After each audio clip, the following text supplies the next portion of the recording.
a Man City What's he fan, said? of course. What's he said? He said, Egal, breaking news, Sean Dyche and Ben Mee will go to Arsenal as manager and assistant manager. The good old days, man. Good football back at... You want to know something? Some of the Arteta Out guys would take him.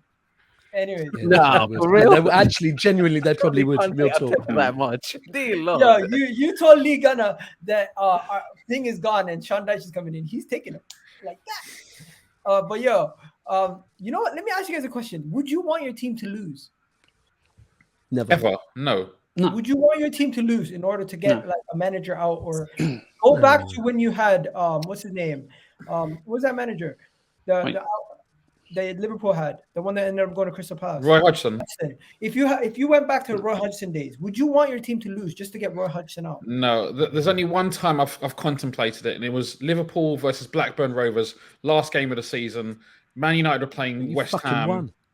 Yeah, and we ended up winning. And that's because if Blackburn beat us, they would have been guaranteed the Premier League title.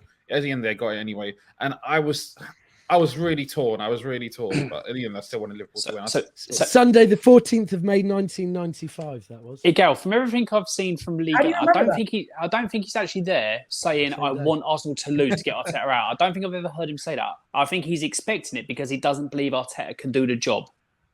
He said, "I want Arsenal to lose because I don't believe in this manager, and every loss that he gets." To be honest, I was like that when Ollie was here. So he's actually said, if you can show me the proof, I'd love to see it, that he's actually said, I want Arsenal to lose so Arteta gets sacked. I can show it to you right now. Okay, I'd like to see this then. Because I honestly think he's expecting Arsenal to lose because Arteta's not good enough. He doesn't think Arteta's good enough for the club. He's been Arteta out for ages. Yeah, I know he's been Arteta out, but he's expecting him to lose because he doesn't think Arteta can do the job. I think it's a different... what you're saying, what you've heard, I think it's slightly different. I'm not saying that it's a bad thing, but I think you've just kind of got the wrong end of the stick, what he's aiming at. Tell you what, I hope my fan base is never like this. I'll get it ready for you. Anyways, just before we go, guys, do the last game. I want you guys to talk about Bruno Guimaraes and how much Arsenal missed out on him. The man has more open play goals than Lacazette this season, and he came. You couldn't write it. He's a quality player, Bruno. Yeah, he looks like a good signing, a very good signing. Yeah, and if this is a sign of the quality of player that Newcastle are going to be signing moving forward, then they're going to be a force sooner than a lot of people. They're going to spend loads. Yeah, loads. 2 or 3 seasons they'll be challenging for the title. Wait, is everyone predicting a Newcastle win here? Yeah, who are they against? Palace. Palace is top away as well, so and Palace at home. So Newcastle's playing at home, I think. A Desmond 2-2. Got to for goodness' sake, he has to predict a Desmond every week. I have it. Guys, check it out. Literally, he says, "I celebrate every goal that goes in against Arsenal." Real fan. Yeah, I did. I celebrate every goal against Arsenal because it's one day closer to him getting sacked. Yeah, and this is people that don't understand and grasp the mentality of wanting your team to lose. Yeah, really need to listen to what I'm about to say because it might go in your heads. Right? If Arteta won that game last night, everyone would be hyping him. Oh my God, yes, we're in a top 4 race. This is brilliant. The players are brilliant. But then, what happens when we play West Ham in a couple of weeks and we lose? And then what happens if we beat Southampton before the West Ham game? Oh my God, 2 in a row. Then we lose to West Ham. Then we've got Leeds away and we lose to them. Then we've got Man City coming up. Then we've got Tottenham coming up. What about that? So every single loss is a step closer to getting the football club back. Because... So you guys get that? Do you understand that mentality? Because I don't get it. No. He did say in a way he did say it in the way that you said it and all that. It's fair enough, and he does want that to happen and all that. I don't necessarily agree with it, but he believes no matter what happens, Arteta's not going to be the guy to get you back there. And from what you've seen, it's taken 2.5 seasons to get to this level. Was it going to take another 3 seasons for him to maybe challenge or maybe not? Whereas a world-class manager could come in and do a better job. I don't ever want to see a person have a team lose or want your team to lose, but if he's been from the beginning that Arteta's not good enough, he wants to see a world-class manager there, he's going to stick to his guns, so fair enough. Exactly. Yeah, but the the problem is, even for world-class manager coming in, he's got unrealistic expectations because his expectations are to go from 0 to winning a title or winning something, which is just not going to happen with any manager that comes into the Arsenal team. You're going to have to progress slowly and build over a number of years because that's the only way to do it.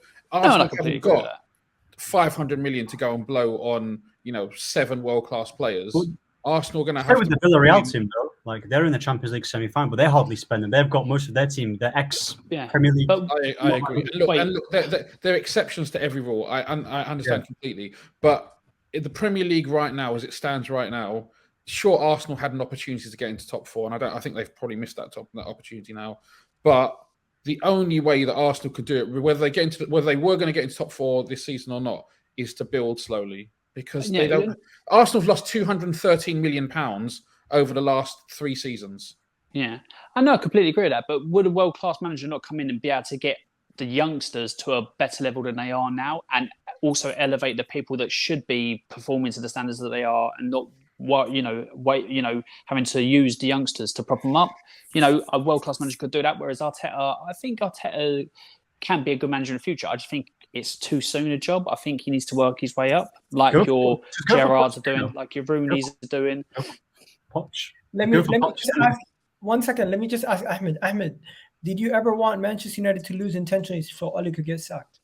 Yeah, I wanted us to lose. Yeah.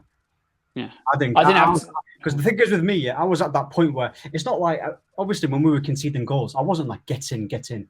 I was just at that point where listen, I don't care if we lost as long as it means Oli goes, then I'm happy because I feel like he was setting this club back time ago. So yeah, I wasn't too arsed about losing games. I wasn't too bothered about it. What about you, Mojo? When Lampard was there, did you ever get to a point where you're like, you know what, one more loss wouldn't hurt because he's gonna go? Never. And lastly, by the way, the Watford game that we lost. I mean, if you think about it, do you remember the game where we lost 4-1?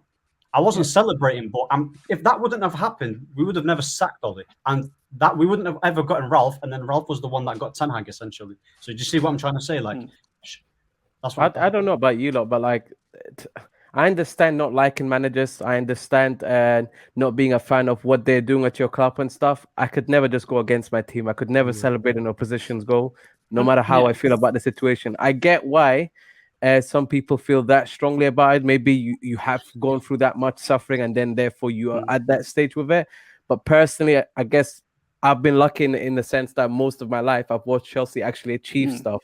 So for that reason, when I have seen our team underperform, it's never really been something that's lasted too damn long for me to be like, oh, like shit, I need this person to do, like this needs to happen type of thing. Especially when you're not keeping managers for that long. Like, bro, when is the last time you've seen Chelsea keep a manager for 3 seasons? Yeah, let's be frankly honest. I've not had to experience it. Also, Mojo, you're a home and away. You're on a home away fan, so you go to lots of games, right? Can you imagine traveling 5 hours up the motorway to Newcastle? And then Newcastle score and then celebrating? That would be weird, right? Hell no, that would be bad. So look, I have just to make your point as well, bro. Like for me, Conte's second season was one of the worst like I've experienced as a Chelsea fan, and I don't know how to describe it to you, but I absolutely despised that second part of the season, that second season, because I felt like he gave up on us. He literally just could not care less. He was putting us out there like literally just to lose games. And even then, I'm still trying to support the team. And I could see that he just given up on us. So to me, in that moment, I'm thinking, I hope that this does end up costing him his job. But I'm not there going to games saying, I want the team to lose. Do you get what I mean? I can just see that he's clearly not someone that wants the best interest for Chelsea and what happens. I understood the context of we didn't back him as a manager. But at the same time, I'm like, yo, have some flipping ethics and morals about yourself. Like, you still could have made us finish in top 4 where we didn't have to flip and go through all the madness that we did. But it is what it is. Like, sometimes these things happen in football where a manager is just not your cup of tea. Does that mean you don't support your team when your team is winning? Does that mean that every time your team is playing any other team, you're just like, oh, I wish my team loses just so you can get rid of this guy? Well, do you do that now with every manager going forward? Like, it's just, it sets a weird precedence that I'm not a fan of. But I get it. Like, if you've maybe been suffering for years of underachievement, maybe it's a different story, innit? You know what? I think let me just say this, bro. The Arteta in situation has gotten to a level where it's no longer about Arteta.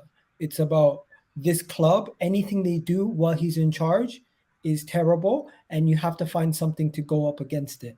And it's not even logical conversations at times, because Arteta could it could be something that has nothing to do with Mikel Arteta. Like a player doing an interview today, Lacazette doing his interview. Lacazette's interview has now been turned into Mikel Arteta. It's his captain. It's his player. He's doing this interview. He did it behind his back. They're now falling apart, and this must have happened behind his back. And in actual reality, the club okayed this. He had an interview because he's going to be leaving the club, and he's just putting himself out there for So next the week. club okayed an interview in a crucial part of the season for something like this to come out. Like, Yeah. I don't understand. The club okayed the interview for him to go have an interview Wow. with the French media.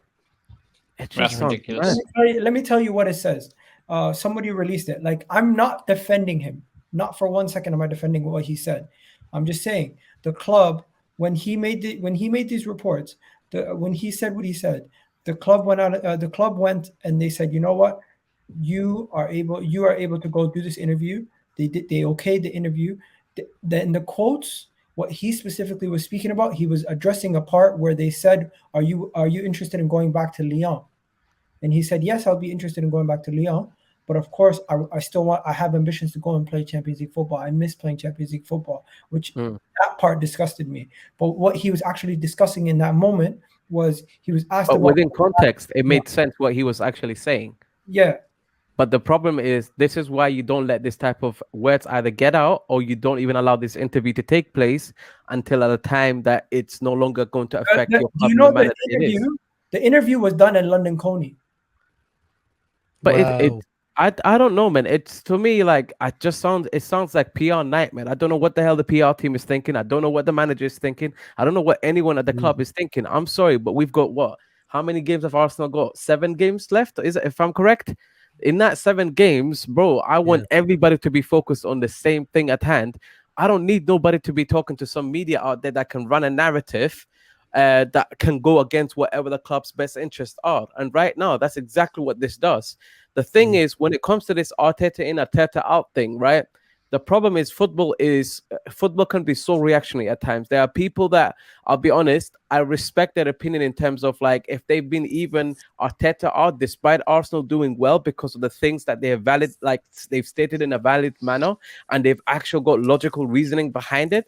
I get those people. The ones I don't get are the ones that flop from one camp to the other and then make it seem like this has been their stance the whole time. You've not been Arteta in, you've not been Arteta out, you've just been going one way or another. That's not fair either. And I think those people, you need to look yourself in the mirror, bro. Like, you're a hypocrite, pretty much. You talking to me? The ones that do it flip-flop back and forth, bro, like go based on results, those are the ones that I think it's a problem, innit? Anyways, guys, let's wrap up here, guys. Big up everybody. Thank you for coming on, Rock. Thank you, Ahmed. Thank you, Mojo, even though you're not on camera today.